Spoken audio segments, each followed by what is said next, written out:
يقدم لكم هذا البرنامج برعاية موبيليس. موبيليس، معا نصنع المستقبل.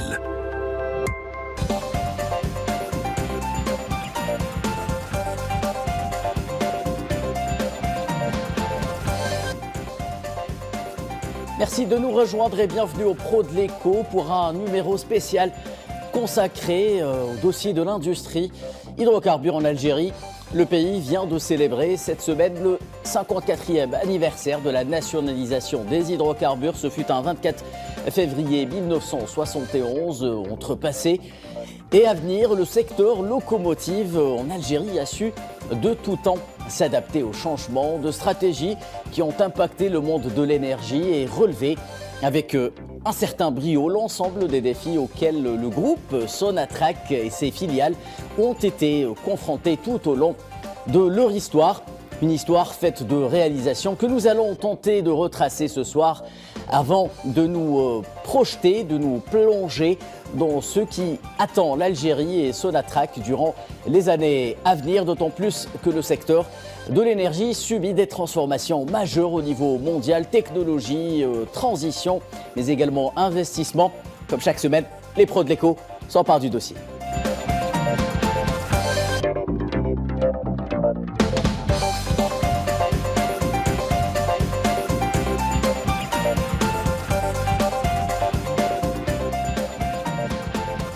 Sans plus tarder, je vais m'empresser de vous présenter mes invités pour ce soir. J'ai avec moi Dr Mostafa Mekidash, expert international en économie, mais également en énergie. Bonsoir, Monsieur Mekidash. Merci de m'avoir invité.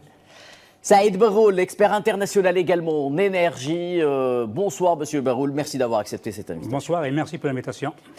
Idel Sassi, consultant de l'émission, expert international en économie et en finance. Merci de nous avoir rejoints. Bonsoir à vous également, Idel. Merci Kherdin, toujours un plaisir. Et depuis Londres, Berded Mendouche, expert et consultant international en énergie, est également avec nous. Merci de nous rejoindre, Monsieur Mendouche. Bonsoir à vous également. Bonsoir à vous et à vos invités qui sont aussi des amis d'ex-cadres dirigeants de Sonatrach. Merci Monsieur Mendouche. Alors sans transition aucune, ce 24 février 1971, une journée mémorable qui est restée gravée dans l'histoire du secteur de l'énergie nationale, gravée en lettres d'or. J'imagine que tous vous en gardez quelques souvenirs. On va en parler ce soir longuement. À commencer par vous, Mostafa Mekidash. Qu'est-ce que vous gardez de cette journée du 24 février 1971 ? Alors, le 24 février en 1971, j'étais dans le service national, dans l'armée de l'air, donc l'école de l'air de Tafaraoui, où j'étais professeur de mathématiques et de mécanique de l'air. Et vous savez que dans tous les pays, donc lorsqu'il y a un état d'urgence, les écoles deviennent des unités combattantes. Donc on était en état d'urgence parce que le pétrole algérien, donc qui avait été nationalisé, était considéré comme pétrole rouge, et que par conséquent, donc des menaces sur nos exportations à partir d'Arzeux étaient en jeu. Et donc, on était en état d'alerte.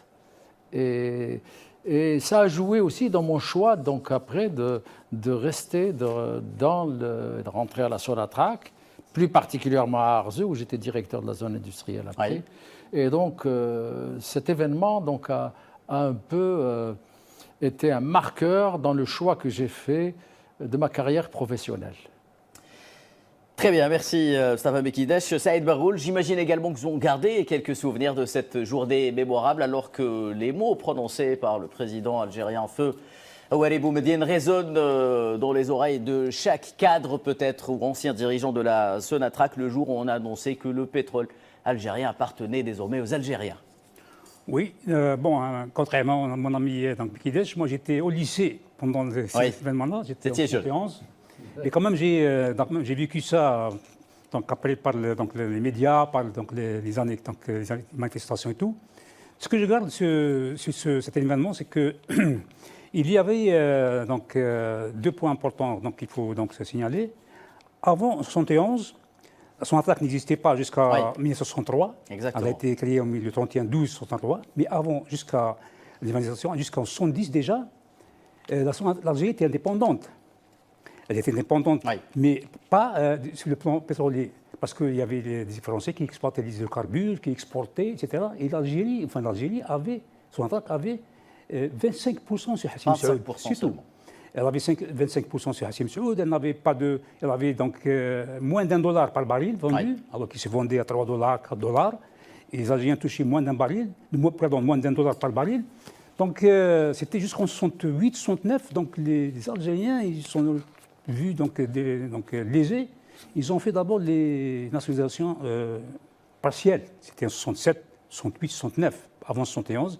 C'était là où ils ont mis la main sur les intérêts d'Exxon, enfin Shell à l'époque, Exxon c'était Esso. Il y avait donc les intérêts de BP, donc les raffinages, le transport, la commercialisation, donc la distribution, c'était pratiquement 0% pour Sonatrach. Donc elle a pris, après la nationalisation, elle a pris pratiquement tout.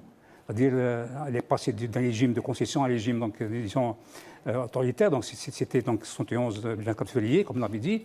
Donc après 71, elle contrôle déjà 100% des intérêts gaziers, 100% de distribution, 100% donc des transports, et 95% des raffinages et 75% exploration et production.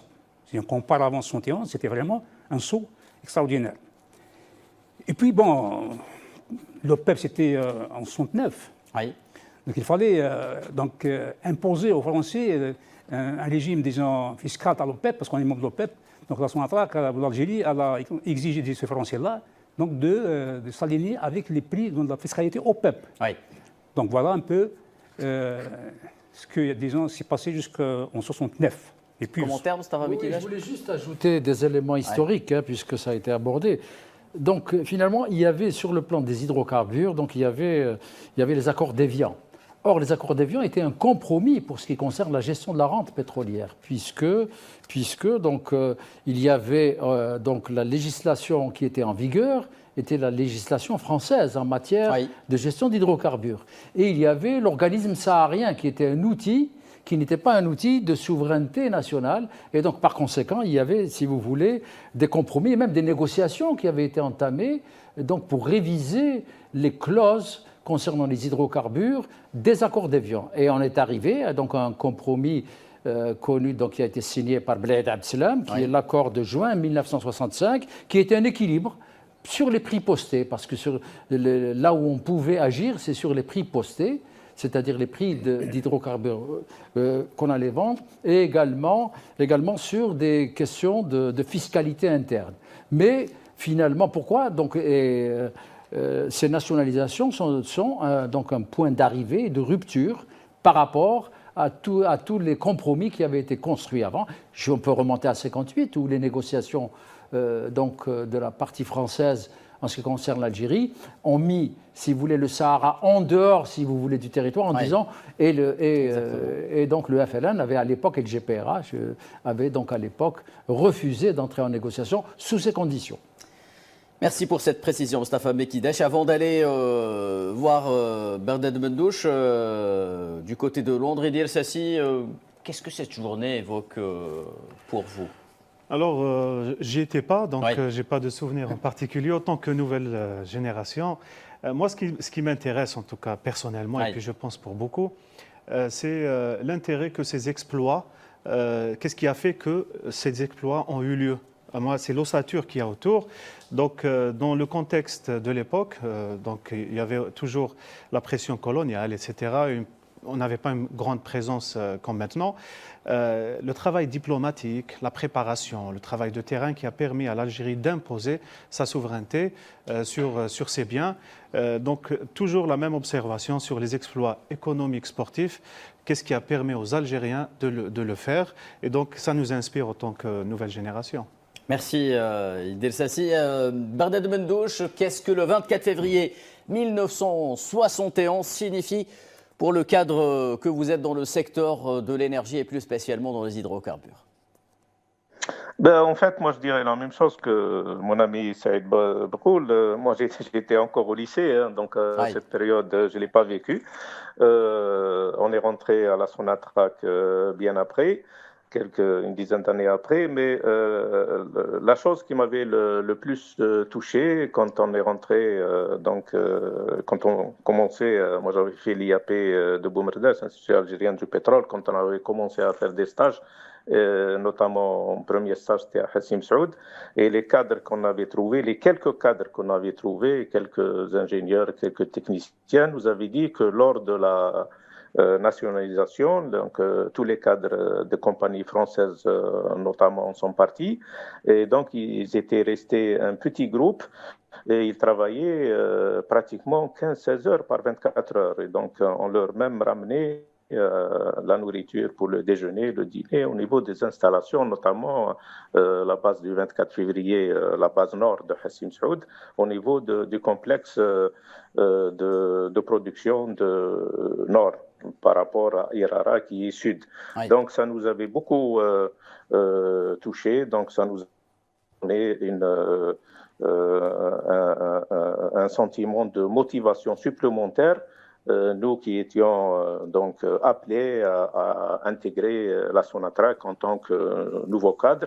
Et donc cela nous avait beaucoup touché et on avait un respect énorme pour ces premiers cadres qui s'étaient où il y avait une mobilisation, et on avait dit la même chose, des Algériens ont fait la révolution, ces cadres-là qui sont à Sonatrach, qui sont aussi des Algériens, sont en train de faire l'autre révolution de l'indépendance économique et notamment de la souveraineté de l'Algérie sur les ressources en hydrocarbures. Merci Barded Bendouche. Mustafa Mekidesh, 54 ans donc après cette date mémorable, les marchés ont clôturé aujourd'hui sur un prix de baril de pétrole de $73. Ce prix marque peut-être ou souligne l'ensemble des transformations par lesquelles ce secteur fondateur, ma foi, de l'industrie algérienne est passé. Un baril de $73 pour l'Algérie de 2025. Qu'est-ce que cela signifie pour vous et pour le secteur de l'énergie ? Moi, je pense que donc il aurait été préférable que ce niveau soit autour de 80 et plus. Donc, mais ce qui prédisait donc déjà un effondrement des prix suite aux déclarations de Trump concernant drill baby again, c'est-à-dire donc mettez sur le marché les plus grandes quantités d'hydrocarbures, que ce soit le gaz ou le pétrole sur les marchés mondiaux, la Chine, l'Europe, etc. Finalement, donc les cours tiennent bon.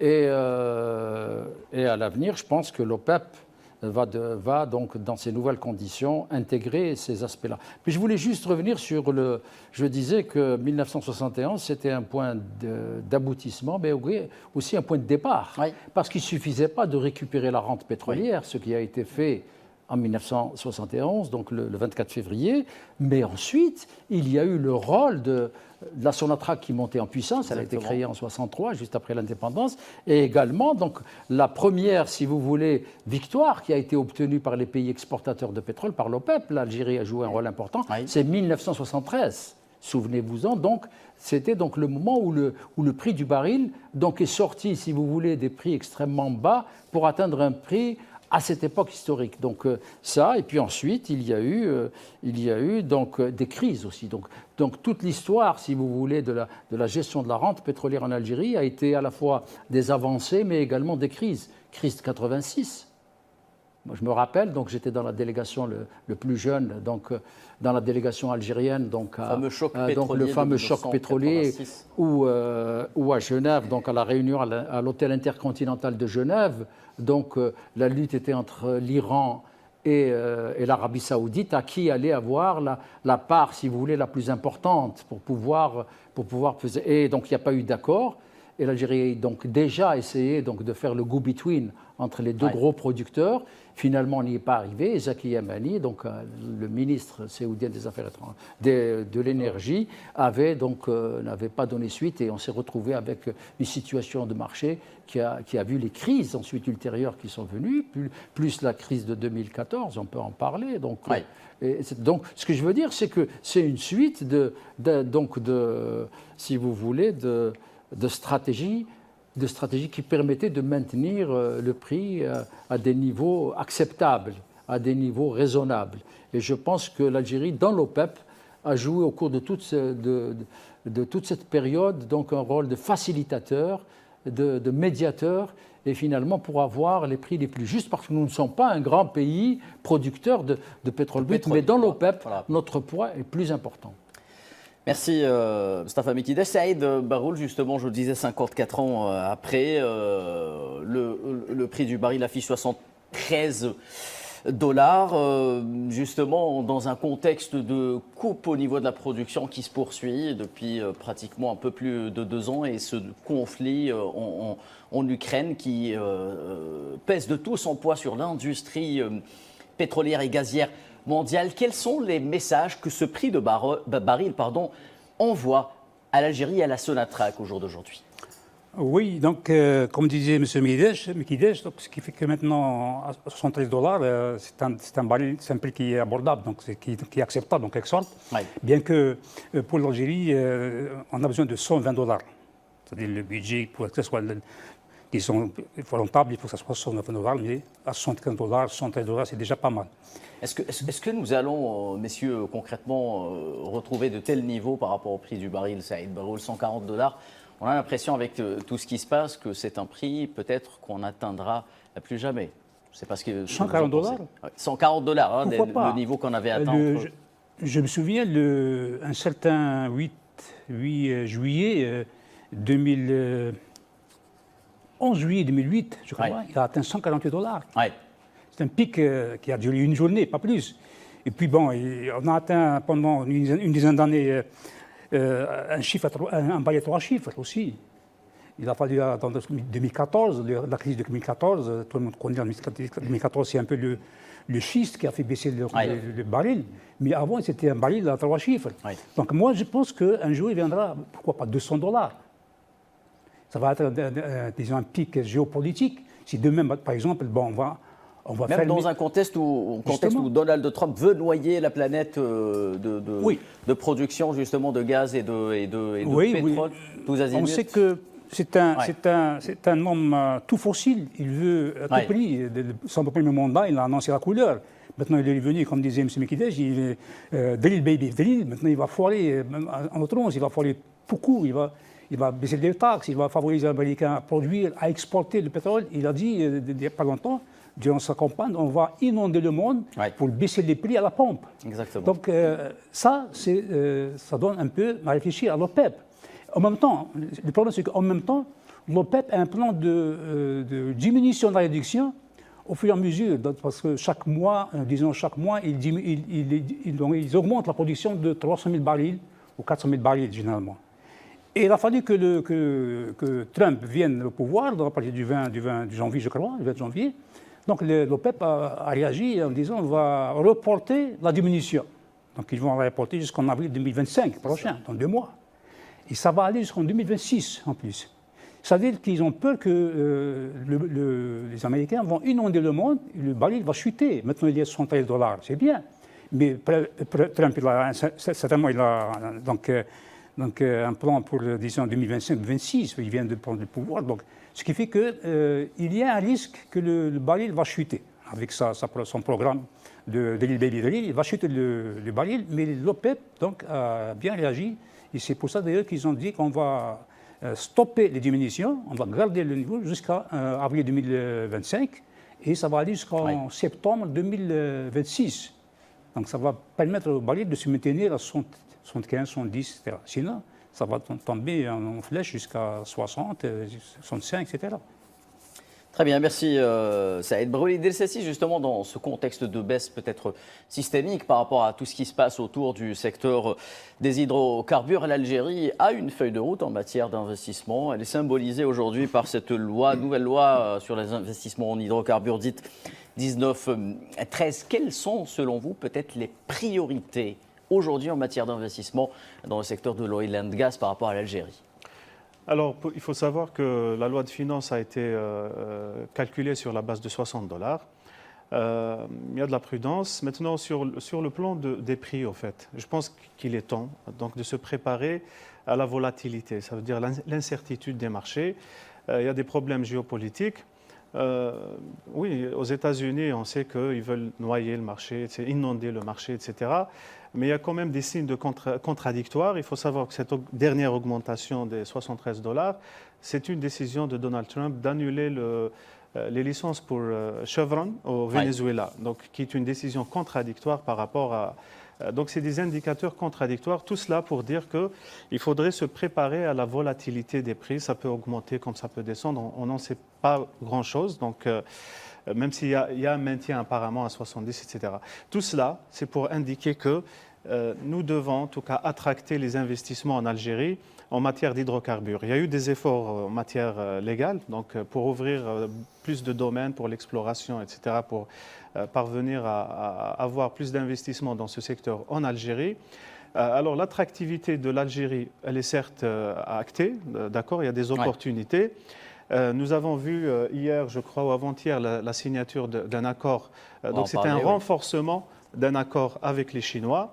Maintenant, il y a des verrous, à mon avis, qu'il faut ouvrir. Ces verrous, ce n'est pas que le secteur de l'énergie, mais c'est des verrous qui datent un petit peu. C'est par rapport aux capacités de financement, l'investissement. Quand on est en partenariat fermé, nous sommes obligés de mettre nous-mêmes notre quote-part, donc de participation qui va alourdir nos 23 milliards d'investissements prévus par la loi, d'accord ? Mais aussi, ça peut cadenasser un petit peu les capacités de nos partenaires, donc, qui, eux, sont libres de faire des levées de fonds à l'étranger, etc. Donc, je pense que ces verrous-là, en termes de financement des projets, que ce soit pour les hydrocarbures ou autres, il faut penser, c'est ce que j'ai vu en tout cas sur la loi de finances 2025, aux possibilités de financement extérieur pour les entités algériennes. Ça veut dire donner plus de capacité de faire des levées de fonds. Ça nous permet d'accélérer, ça nous permet de démultiplier les possibilités sur les projets. Donc nous sommes un pays en besoin de financement. Et c'est ce cadre légal que je pense a été complété par cette loi de finances qui dit qu'il y a un comité au niveau du Premier ministre qui peut valider tout cela. Je pense que c'est un verrou très important qui va donner en tout cas accès à plus de possibilités pour l'investissement. Très bien. Avant d'aller voir Bernard Mendouche, rapidement peut-être un commentaire. Je voulais juste ajouter que effectivement le principe de précaution dont vous parlez est tout à fait nécessaire de mettre en œuvre. Je rappelle simplement que le Fonds de régulation des recettes avait été un premier mécanisme mis en place pour pouvoir absorber, si vous voulez, ce que produisait la rente des hydrocarbures au-dessus d'un certain prix. Donc, et ça a joué un rôle important pour pouvoir éviter, si vous voulez, des chocs budgétaires et des déficits. Donc qu'il fallait à la fois absorber et également dégager peut-être pour des investissements prioritaires des quantités. Et ça, donc c'est la bonne nouvelle. C'est quoi? La bonne nouvelle, c'est que ce fonds de régulation des recettes était épuisé autour de 2019-2020. Il est revitalisé. Il est revenu donc à des niveaux, peut-être pas ceux que nous avons connus dans le passé, mais il est en cours de reconstitution, ce qui est une bonne nouvelle. L'autre aspect, c'est que peut-être qu'effectivement, je suis tout à fait d'accord avec votre point de vue de dire qu'il faut aller peut-être vers le project financing qui permet, si vous voulez, d'avoir accès à des financements internationaux, donc à partir d'investissements qui sont faits en Algérie, notamment dans le secteur des hydrocarbures. Sonatrach sait faire et elle peut donc avec toute la précaution nécessaire, peut-être s'engager dans cette voie pour pouvoir financer les immenses programmes qu'elle a dans son aval pétrochimique, engrais, l'eau, etc. Elle est maintenant, donc elle diversifie son portefeuille d'activités, ce qui rend nécessaire donc d'investir dans ces aspects-là, pas uniquement à partir, si vous voulez, des revenus de la rente, mais également à partir d'un financement, si vous voulez, acceptable du point de vue de l'endettement. Merci Moustapha Bekidesh. Bernard Mendouche, alors justement, le PDG du groupe Sonatrach, groupe algérien, donc Rachid Hachichi, a fait état cette semaine de négociations avancées avec des sociétés internationales sur 7 contrats d'hydrocarbures qui seront signés prochainement. Conférence de presse, on l'a suivi, animée donc en marge de la cérémonie de signature d'un contrat d'hydrocarbures avec la société chinoise Sinopec. Hachichi a précisé que Sonatrach est actuellement en cours de négociation, comme je le disais, avec 7 sociétés internationales, 7 contrats qui seront signés successivement lors de la période à venir. Est-ce que c'est à mettre au crédit de la loi 1913 selon vous, Bernard Mendouche? Oui, avant de répondre à cette question, j'aimerais rajouter concernant le prix du baril qui a chuté durant ces 3-4 derniers jours. En fait, les fondamentaux, c'est l'offre, la demande et le cours du dollar par rapport aux autres monnaies. Donc, la baisse est due principalement à deux facteurs. Le premier, c'est les incertitudes qui pèsent toujours sur le taux de croissance en Chine, qui est le pays qui importe le plus de pétrole. Donc, le taux de croissance n'évolue pas malgré l'intention du gouvernement chinois en dépenses publiques d'injecter autour de 1000 milliards de dollars, essentiellement dans le secteur du BTPH. Ce n'est pas encore mis en œuvre, donc la demande baisse. Et également le niveau un petit peu relativement élevé des stocks commerciaux au niveau des États-Unis. Pour le moment, c'est vrai qu'il y a des incertitudes compte tenu de ce qu'ont dit nos amis sur votre plateau, de la décision de Trump de donner beaucoup d'avantages au niveau des compagnies pétrolières, de forêts, notamment dans des territoires qui ne sont pas américains. A priori. Notamment les territoires hors américains, mais surtout américains pour lever les directives en matière de préservation de l'environnement. Il faut savoir que Biden avait déjà limité le nombre de constructions de terminaux essentiellement dans la côte de Houston, au Texas.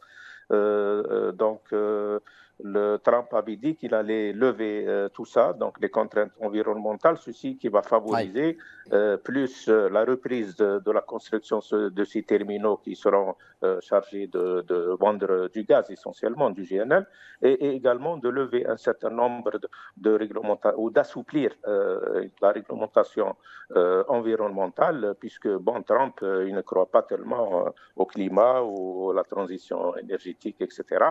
Donc, qui vont permettre aux compagnies pétrolières de forer un peu plus. Mais à ce jour, lorsqu'on observe le nombre de plateformes de forage aux États-Unis, il n'y a pas une augmentation significative, parce que le fait de l'annoncer, ce n'est pas du jour au lendemain que les compagnies pétrolières vont mobiliser les moyens financiers, les moyens logistiques, le nombre d'appareils, signer les contrats, etc. Ça prendra quelques semaines.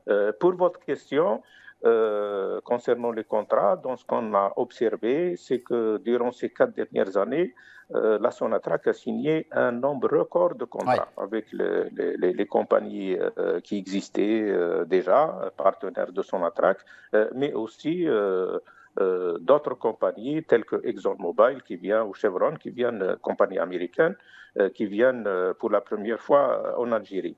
Sur le point des 7 contrats, d'après ce que j'ai lu pour le communiqué de Sonatrach, Sinopec est une société chinoise qui existe déjà, qui a déjà un contrat de partenariat en association avec Sonatrach dans la région de Zafzaïtine. Celui-ci concerne la région nord de Hassi-Berkin, et donc c'est une continuité toujours dans le domaine de l'exploration et de l'exploitation. Dans l'amont pétrolier et gazier. Dans l'amont pétrolier. Dans l'amont pétrolier. Donc, il n'y a pas eu encore de divulgation quelles sont les autres sociétés, mais certainement, il doit y avoir peut-être les mêmes, donc Total, Occidental, Statoil, déjà les sociétés qui existent, puisque Chevron, il y a déjà un contrat un accord qui a été signé pour faire une étude complémentaire au niveau de l'offshore. Et ça, c'est une excellente chose, puisque l'Algérie va s'engager dans l'offshore pour la première fois depuis qu'il y a, des hydrocarbures en onshore. On va y revenir de suite. Bernard Mendou, je vous propose de marquer juste une courte pause avant de revenir au débat sur les pros de l'écho.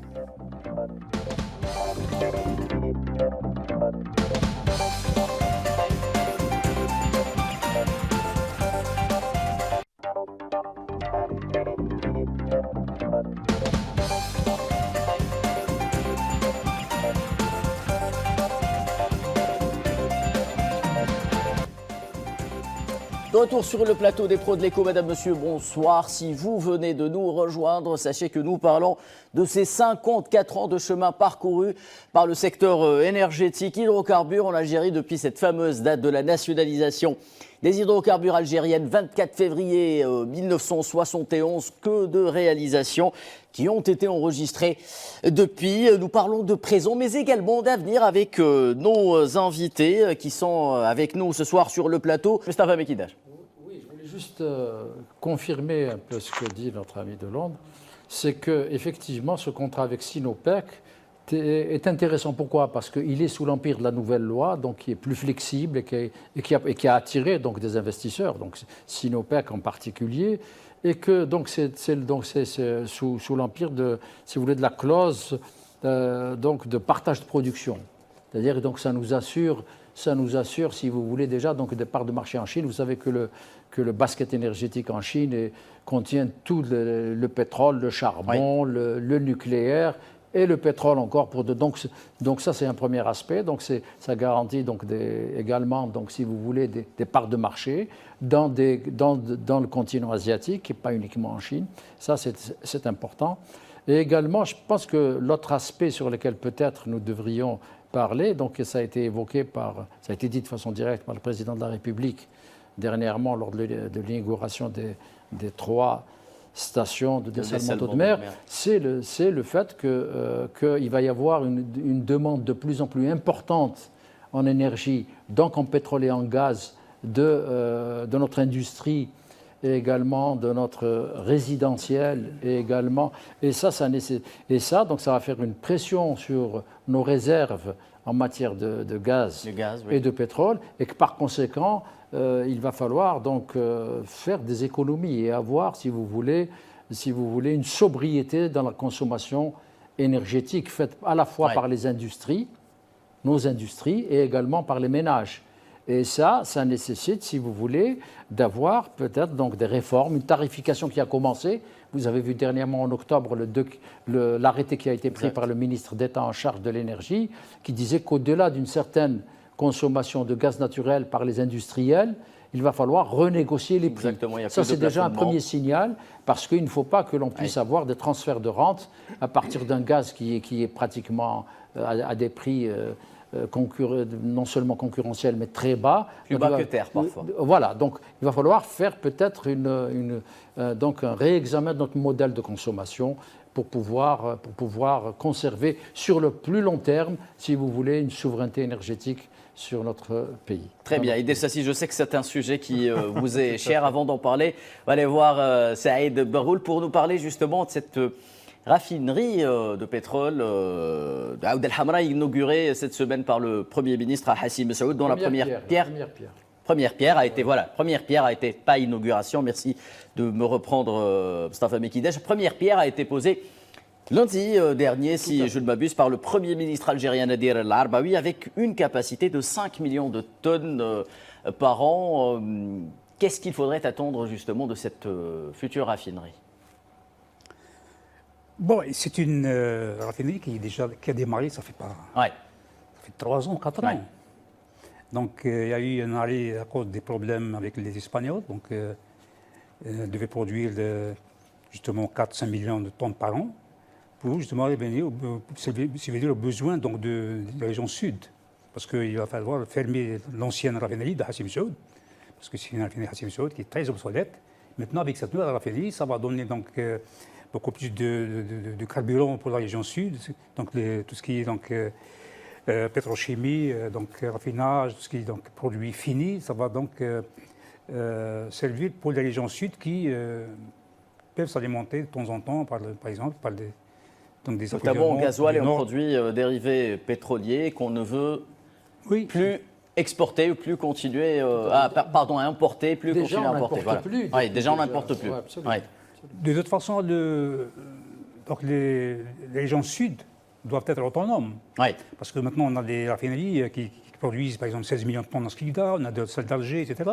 Bon, mais Hassim Messoud, c'était une petite raffinerie, je parle de l'ancienne. Hein. Ouais. Ça ne suffit pas. Maintenant, avec cette nouvelle raffinerie, ça va donc donner lieu à une certaine autonomie en matière de carburant à Hassim Messoud. Donc, c'est une très bonne raffinerie qui va donc, en principe, qui va être livrée en 2026-2027.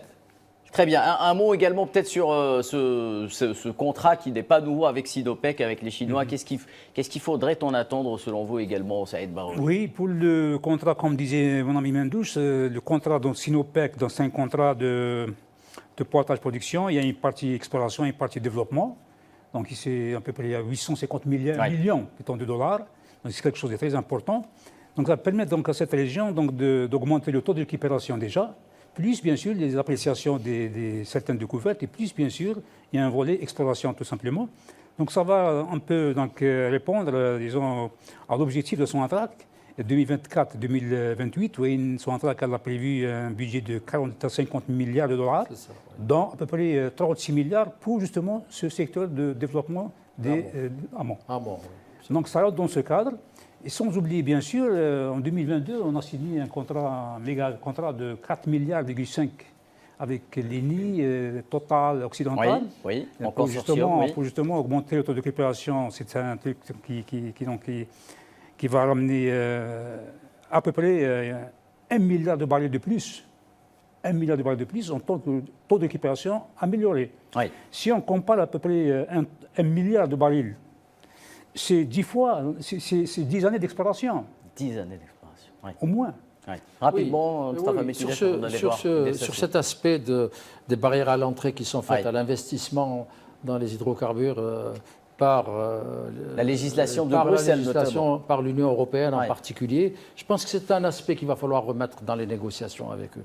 Parce que c'est une vue de l'esprit que de croire que les consommations en matière d'énergie fossile, je parle d'énergie d'hydrocarbures, va subitement reculer. Rappelons, Mostafa Bekidesh, entre parenthèses, c'est une législation qui s'impose à l'ensemble des bailleurs de fonds, y compris au banque privées. Absolument, absolument. Et cet aspect, donc, je pense qu'il va falloir le voir. Je pense à mon continent, l'Afrique. Vous avez vu la déclaration de Dar es Salaam, le sommet qui a eu lieu à Dar es Salaam, où l'objectif qui a été fixé, c'est d'électrifier 300 millions d'Africains. D'où cette énergie va venir?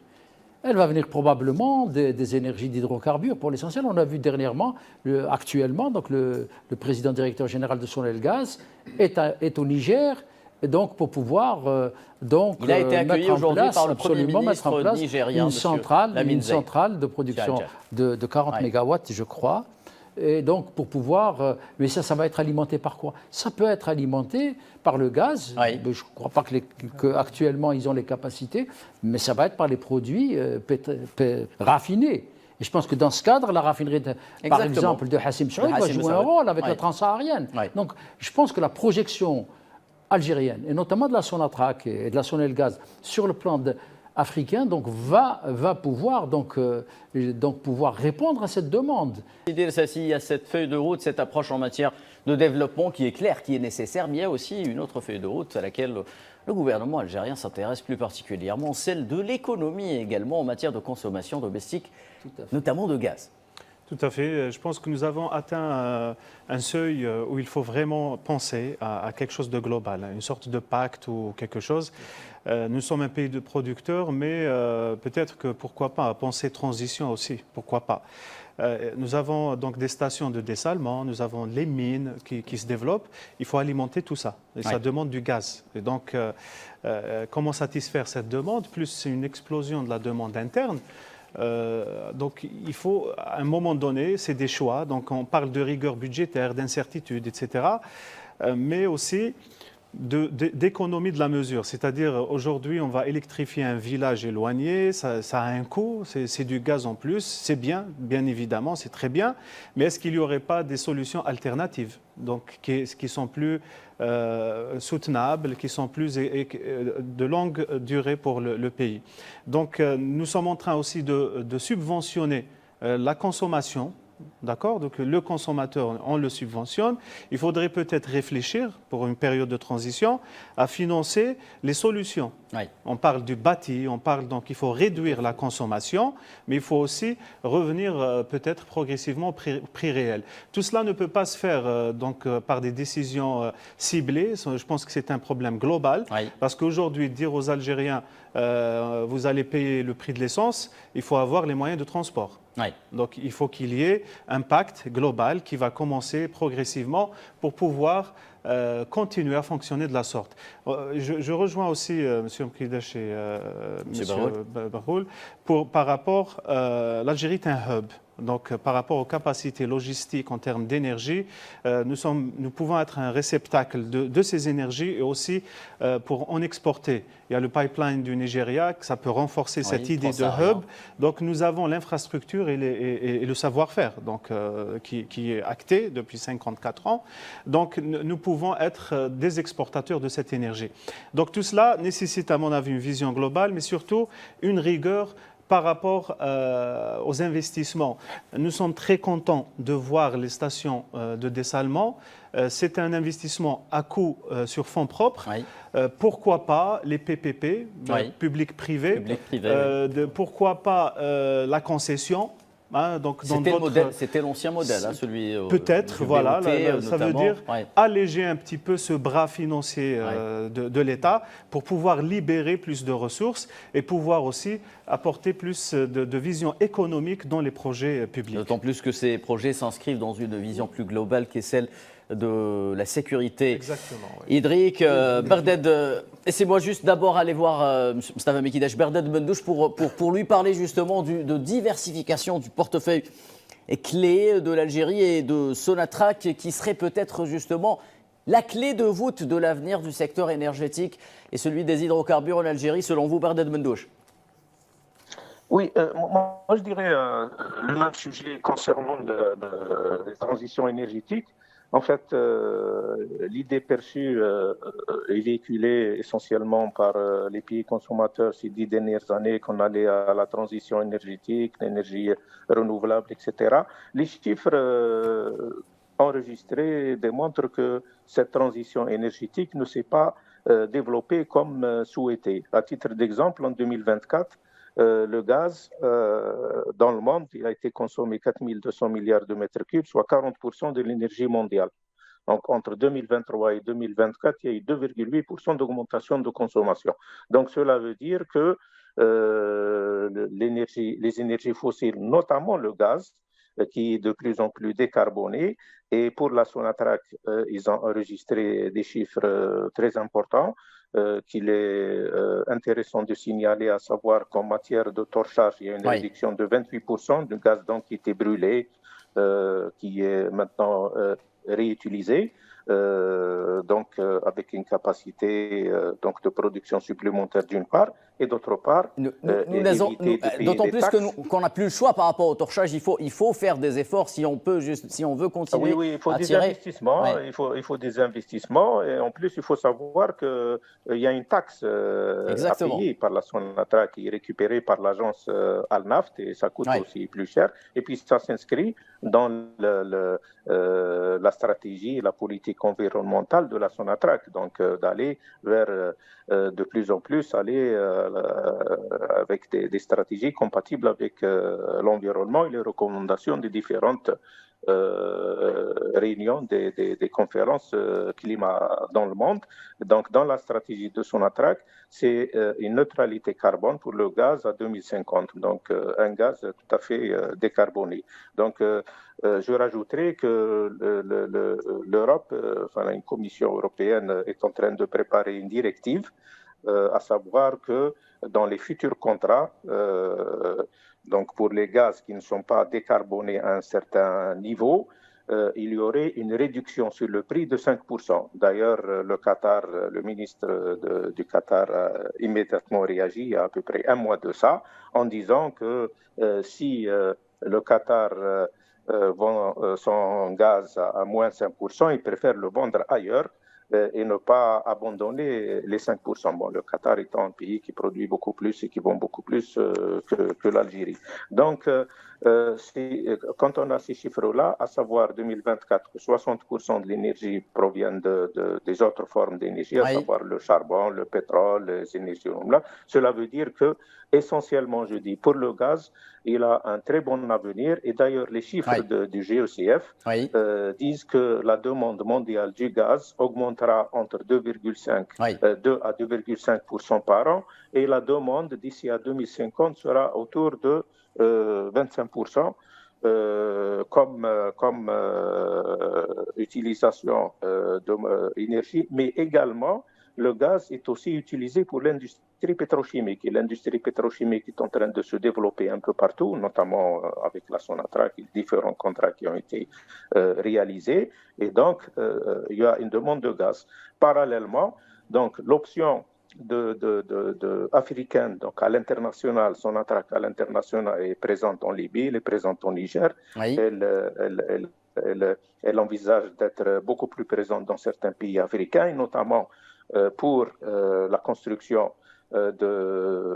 aider à la construire avec le Niger la construction d'un complexe de pétrochimique et une raffinerie, oui. Et pour l'électrification avec Sonelgaz. Bon, je suppose que cette électrification va se faire à travers une exportation de l'électricité, ce que fait Sonelgaz pour nos voisins tunisiens, pour Libéens, avec des chiffres très importants. Ce qu'elle prévoit de faire avec nos voisins européens.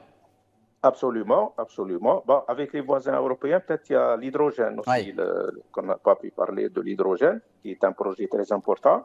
Et également, donc à l'avenir aussi, l'exportation de l'énergie solaire, qui est aussi un axe très important à développer. Nous sommes un pays, on est la pile de l'Europe, comme on dit. Et donc, je suppose que vers l'électricité, vers certains pays africains où il y a presque 300 millions d'Africains qui ne sont pas raccordés ni au réseau de gaz ni au réseau électrique, je suppose que cela va se faire à travers les centrales de Sonatrach thermique, de Sonelgaz thermique, qui fonctionnent au gaz. Oui. Donc, c'est pour cela que nous avons, la Sonatrach a besoin des taux de récupération. Il y a beaucoup de projets, notamment le projet Boustine au niveau de Hasirmel, qui a besoin de partenaires qui utilisent des technologies les plus récentes en matière de taux de récupération. Et comme a dit notre ami Saïd Bakoul, avec des taux de récupération qui peuvent aller jusqu'à 1 milliard de barils, c'est pas rien. Ceci dans le but d'aller vers augmenter les volumes à l'export, comme l'avait dit le président de la République, c'est doubler les volumes à l'exportation, oui. Mais aussi faire face à la consommation intérieure, oui. Qui augmente selon les chiffres de la CREG de 6% par an. 6% par an. Donc, c'est un chiffre important. Oui. À mon avis, c'est vrai qu'il y a un arrêté dont a parlé notre ami Mustafa Mekidesh du ministère de l'Énergie pour les industriels, donc ils vont payer un peu plus que le prix subventionné, mais le prix est très subventionné. Donc, moi, à mon avis, il faut que le gouvernement revienne sur le grand dossier des subventions directes. Au lieu de subventionner les produits, il faut subventionner les ménages ou la population ou qui ont le plus besoin et aller à un prix économique. Merci. Parce que financer du gaz ou payer le gaz qui n'est pas au prix réel conduira inévitablement à un gaspillage. Merci Bardad Mendouche. Il reste peu de temps à consacrer à nos trois invités. J'aimerais néanmoins avoir le mot de la fin par rapport à cette diversification qui pourrait être l'avenir du secteur énergétique, Mustafa Mekidesh. Moi, je pense d'abord, donc effectivement, donc, sur les énergies renouvelables, il faut quand même rappeler que le projet est bien engagé et que les choses avancent et que finalement, dans le cadre si vous voulez, de l'alimentation décentralisée d'un certain nombre de régions qui sont soit montagneuses, soit sahariennes, cette solution est peut-être tout à fait intéressante et mise en œuvre. Elle est en cours et je crois que c'est une bonne chose. Sur la diversification, Sonatrach a pris le pari de diversifier de façon significative. Elle n'est pas uniquement en amont, où elle a développé son programme, mais en aval, elle a rattrapé le retard pétrochimique dans lequel on était engagé, puisqu'elle a donc une usine de MTBE à Arzeux de 200 000 tonnes, une unité d'éthylène à Skikda, le LAB qui est donc un intrant pour les détergents, et également, donc, elle s'est lancée aussi dans l'eau, dans l'industrie de l'eau, avec le dessalement d'eau de mer, et tout ça marque, si on rajoute aussi le polypropylène à Arzeux, tout ça dans ce portefeuille, on voit bien que la Sonatrach est en train d'assurer, si vous voulez, une diversification aval, où c'est l'activité industrielle qui va générer, qui va générer, si vous voulez, les profits, et non plus uniquement la rente. Et ça, c'est un virage, je pense, qui est tout à fait important de signaler, parce que c'est le cas des grandes compagnies comme Aramco, etc., qui l'ont précédé dans cette voie-là, et c'est une stratégie gagnante. Merci Mustafa Mekidash. Saïd Baroul, rapidement s'il vous plaît, le mot de la fin par rapport à cet aspect de la diversification qui s'impose à nous comme aux autres également. Il va falloir donc activer donc, les projets renouvelables, bien sûr, parce que maintenant nous avons un projet de 15 000 MW d'ici 2035. Oui. Apparemment, ça avance pas rapidement, hein, parce que nous sommes... Mais partout dans le monde, si ça peut vous rassurer. C'est sûr. Uniquement chez nous. Actuellement, on est, depuis 2011, depuis que le projet national, le fameux 22 000 MW 2015-2030, a été donc en quelque sorte mis de côté pour celui de 2019, le président de la République, 15 000 MW 2020-2035. Bon, il est en route, bien sûr. Mais seulement, je tiens juste à donner quelques chiffres pour rassurer un peu les choses. Si par exemple, nous, on utilise actuellement 20 milliards de mètres cubes de gaz, rien que pour la génération électrique, c'est un peu ça, la centrale de gaz, elle prend 20 milliards de mètres cubes. Absolument. Ouais, donc c'est beaucoup. Ouais. Si maintenant on va réaliser les 15 000 MW d'ici 2035, on va économiser, pour 15 000 MW, on va économiser au moins 10 milliards de mètres cubes. Parce que si on prend un gigawatt, pardon, c'est à peu près 800 millions de mètres cubes. En imaginant 15 000 MW, ça va économiser... 10 milliards de mètres cubes, c'est 10% de la production ciblée. On va diviser par deux donc les besoins de centrales de gaz. C'est 20 milliards. Nous, si on va réaliser les 15 000 MW, ça va donc correspondre à peu près à 10 milliards de mètres cubes de gaz. Et ça peut être injecté où? Ça peut être injecté soit dans les exportations, qui sont en déclin, soit dans la pétrochimie, ici, en Algérie, pour faire du plastique, par exemple. Très bien, Saïd Baroul. Parce que si on vend le plastique, on ne gagne pas beaucoup plus qu'on vend dans le pétrole. Merci Saïd Baroul. Idriss Assy, très rapidement, le mot de la fin, j'aimerais avoir également votre avis par rapport à cet aspect de diversification. Alors moi, je plaide la diversification des sources de financement. Quand on a d'autres sources, c'est aussi alléger le tout pétrole. Et puis permettre à des privés demain de vendre aussi à la Sonel Gaz de l'énergie, les PPP, s'ouvrir à l'investissement, rassurer, nous sommes un pays crédible. Ramener les investisseurs en Algérie veut dire aussi sécurité pour demain. Merci infiniment à vous, messieurs. Je le rappelle, Mustafa Mekidash, expert international en économie et énergie. Saïd Baroul, expert international en énergie. Bardad Mendouche, expert et consultant international en énergie, était avec nous en direct depuis Londres. Et Idriss Assy, expert international en économie et en finance. Mesdames, Messieurs, c'est la fin des pros de l'écho. Rendez-vous la semaine prochaine. Excellente soirée sur Al 24 News.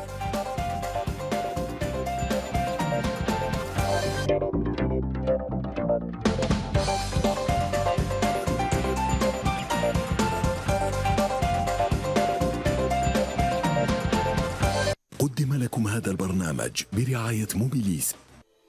موبيليس، معا نصنع المستقبل.